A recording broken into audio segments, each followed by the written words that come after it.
I'm working on a project, a work of conceptual literature that involves me writing a poem, and then through a process of translation, I encipher it as a genetic sequence, and then with the assistance of a laboratory, actually build that gene sequence in a lab, so that I can implant that poem directly into the genome of a bacterium, replacing part of its genetic code with my text, so that the organism becomes the living embodiment of that work.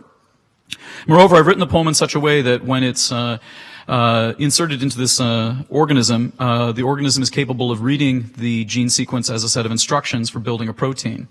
And it just so happens that the actual sequence of amino acids in this protein enciphers yet another totally different but meaningful poem. So in effect, I'm trying to genetically engineer a bacterium so that it becomes not only a durable archive for storing my poem, but it also becomes a machine for writing a poem in response. And the punchline for this is that the host organism is an extremophile bacterium called Deinococcus radiodurans. It's a bacterium capable of surviving in the open vacuum of outer space. You can actually scorch it, freeze it, wither it, and it doesn't die.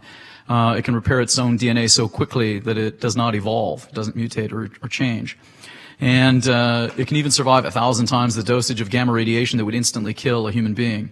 It is widely regarded as one of the most unkillable things on the planet Earth, and some scientists have even speculated that in order to have acquired all of these environmental immunities, the ancestor of this organism must have spent at least part of its genetic heritage off the planet Earth, somewhere in outer space.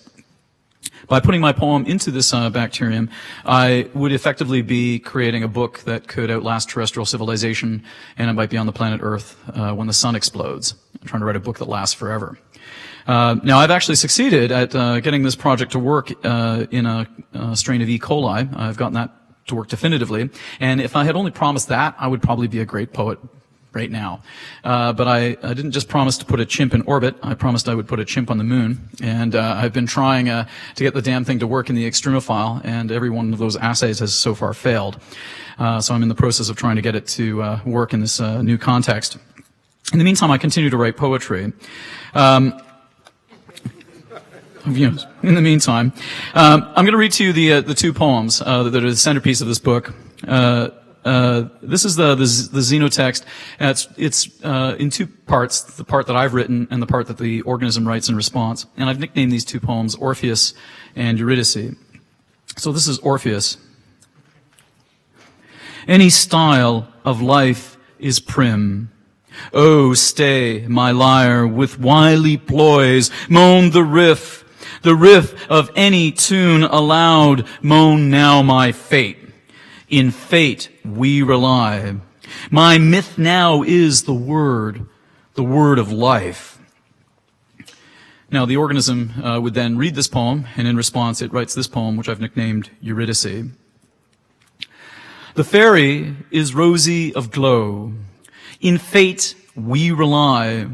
Moan more grief with any loss. Any loss is the achy trick. With him we stay. Oh, stay, my lyre. We wean him of any milk. Any milk is rosy. Now, it probably bears noting that the organism is actually writing that poem because it causes the organism to actually fluoresce red in the dark. It actually causes the organism to glow a rosy color. It actually performs what the poem says.